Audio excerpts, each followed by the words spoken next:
Jacob is back at it here to give everyone another Walking Dead Season 4 episode review video.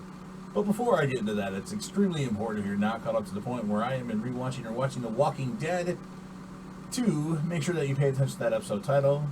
I'll put that title in the description for you if that's the case and you find out that you're not caught up. Well, I recommend that you don't proceed any further to stay away from any potential spoilers. This will be The Walking Dead Season 4 episode number 7. The title of this episode is called Dead Weight. This will be my review, reaction, recap of the episode. It's an episode I've seen at least 5 times. I'm reviewing it for the channel and reviewing it because they announced that Season 11 of The Walking Dead will be the final season of The Walking Dead main show. I assume The Walking Dead story will continue through other shows, though. Martinez, with brothers Mitch and Pete, rescue the governor and Megan from a pit of walkers.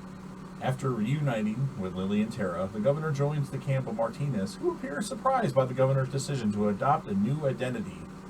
The governor, Martinez, Mitch, and Pete go on a supply run to a nearby cabin. Now, on the way to which they find 3 dead bodies labeled liar, rapist, and murderer.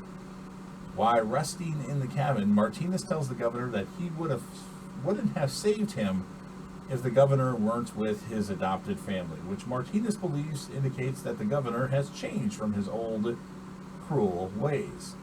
When they return to camp, Martinez invites the governor to play golf atop a trailer, where Martinez reveals that Shumpert, one of the governor's former henchmen, the African-American guy with the bow, became reckless and was bitten near one of the walker pits. I wish they would have showed Shumpert being bit just because he was a character that was a forefront of Season 3 of The Walking Dead, on the governor's side at Woodbury.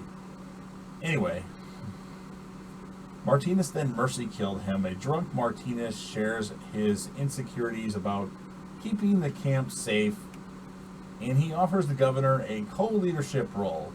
In response, the governor strikes Martinez's head with a golf club, throws him off the trailer, and drags him to the pit of walkers, where Martinez is devoured, by the walkers as he pushes him further down in. And as he's doing that, he says, "I don't want it. I don't want it. I don't want it." Pete and Mitch announce Martinez's death to the camp, attributing it to drunken carelessness. And Pete declares himself the temporary leader of the camp. Pete, Mitch, and the governor then go on a hunt and find another camp. Mitch wants to raid the camp and take their supplies, and Pete opts to find supplies elsewhere. The 3 later return to find the occupants of the camp killed and the place was raided. Mitch is frustrated that their supplies were taken by others when it wasn't really theirs, but he wanted to take them, and he knows he could have done it had they did it at the time. And then upon returning to his trailer, the governor tells Lily that they must leave since he deems Martinez's camp unsafe from other groups. He, Lily, Megan, Tara, and Tara's new girlfriend, Alicia, depart at night in a motor car, but they turn back when their path is blocked by a sizable group of walkers, mirrored in mud in the road. And then the next day, the governor decides to kill Pete in Pete's trailer and forces Mitch to join him, essentially making Mitch his right-hand man, declaring that the governor is now the leader of the camp. The governor then drags Pete's weighted corpse along a jetty and throws it into the lake. Later, he organizes the survivors to form a rough perimeter around the camp and asks Tara to organize and catalog all their ammo. Now, despite Lily's issues that she has with the camp is safe, so he's doing this, and Lily thinks the camp is safe, obviously. And then the governor believes that they need to move to a more secure location. During a game of tag, a walker who has entered the camp attacks Megan and Tara, but the governor quickly kills it, concluding that the prison is a safe place for his family as he's looking at a map. And then the governor scouts the prison and observes Rick and Carl digging in the prison yard, what we saw in the Season 4, Episode 5 episode at the very end. In the prison yard, as they're digging, he looks away and notices Herschel and a smiling Michonne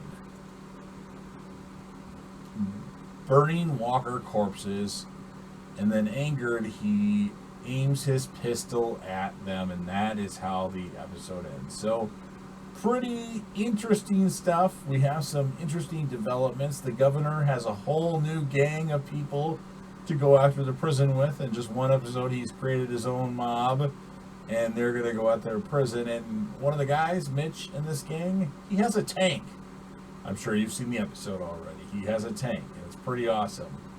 So, it was another great Governor episode. I think this one was a little bit more fast-paced. Like, a lot of stuff happened in a really short amount of time. As far as the score of this particular episode, I'm going to give it a 8.4 out of 10. I thought it was good, but some of it was a little far-fetched, how things developed quickly. Tara randomly fell in love with somebody in like one episode. Alicia, she's pretty hot though. And Tara's not as annoying at this point. At one point, though, in The Walking Dead, Tara becomes super, super annoying. And, of course, my character of the episode, I mean, I really can't give it to anybody else but the governor because he is awesome. He's a good villain, and he's a lot different in the comic books. In the comic books, he's very, very sadistic in the comic books. In this, he's a little bit more tamer, so... You've heard what I have to say. Now it's your turn to tell me what your thoughts are. So, first of all, if you're a fan of The Walking Dead and you absolutely love this series, you love Season 4, you love the governor, you love the prison, go ahead and literally smash that like button. If you know anyone else that you think would be interested in listening or watching these particular videos about The Walking Dead, go ahead and share the video with them. If you, and then, of course, if they have anybody that they know, they can certainly share it with anybody else, so let them know that. Don't forget to leave me a comment in the comment section, and that can be just about anything, your score of the episode, your character of the episode, your moment of the episode, or your favorite character of The Walking Dead, your favorite episodes of The Walking Dead, things, theories for Season 11 or Season 10B, whatever you want to talk about, just make sure you leave that in the comment section. I'll respond to all comments, and of course, last but certainly not least, don't forget to hit that sub button, subscribe to this amazing channel, show your support, join the team, and be a part of something special, and JDev will return.